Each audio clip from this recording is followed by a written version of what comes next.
Welcome, Gill. Gill Paul, you're the author of the book that has just come out, De Geheime Vrouw. I won't make you say it in Dutch. Thank you for that. We'll just talk about the secret wife from now on. And thank you for having this interview. Thank you. Can you tell us something about yourself and the novel that you wrote, The Secret Wife? Sure. I'm a historical novelist. I write about relatively recent history, but with a love story somewhere in the heart of it. And my new novel, The Secret Wife, is a love story about the Romanovs. In particular, it's about Tatiana, who was the second daughter of Tsar Nicholas, and a cavalry officer called Dmitry Malema, who she met in 1914. He'd been injured during the first week of the First World War, and he came back to hospital in Starsko Selo, where she nursed him back to health, and they became quite fond of each other. And we can tell this from her diaries. She wrote in gushing teenage fashion about sweetheart Malema, and I saw Malema today, and he was very wonderful, and he gave her a gift of a French bulldog called Ortipo. So I took their story and tried to imagine what would have happened next between them as the war progressed and then the Russian Revolution came along. But I also have a modern day story in it about a woman called Kitty Fisher, who's, as the novel opens, she's just discovered that her husband has been having an affair, and she runs off to America to a cabin that she's inherited from her great-grandfather, who is Dmitri. And she decides to spend the summer there renovating the cabin and finding out about this great-grandfather that she never knew and hadn't heard anything about before. So that's The Secret Wife, my new novel. Yeah. What made you choose to write about the Romanovs? I became fascinated by the Romanovs as a teenager. When I was reading a lot of different history books about, I liked quite dramatic stories. So I was fascinated by Anne Frank, for example, Helen Keller, and I discovered the Romanovs and read everything I could about them.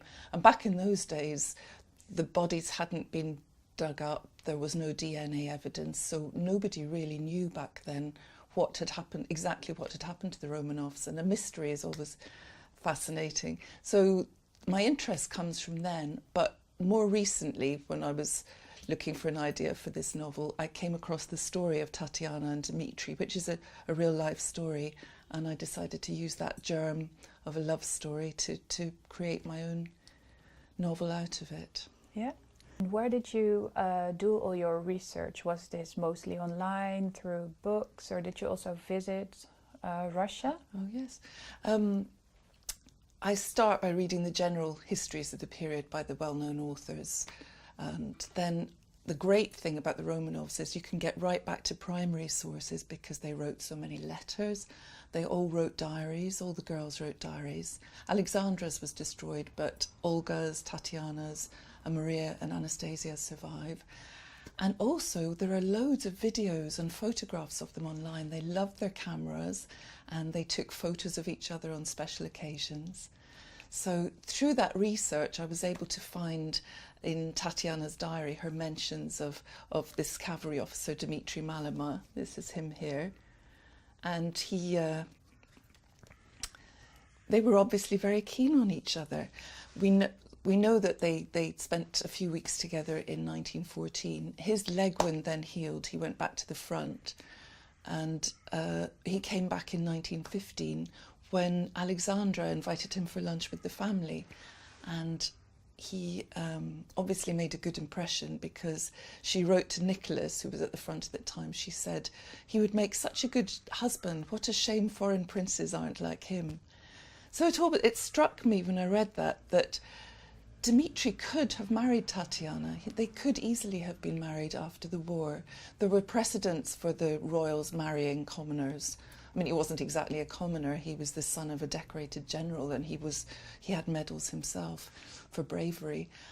But it was perfectly feasible that after the end of the war they would have been married if it hadn't been for the Russian Revolution, which came along, and that changed everything. And was that Tatiana on that picture as well, behind Dmitri? Tatiana is in her nurse's uniform here, and Dimitri's Yeah. in the wheelchair with his leg wound from the war.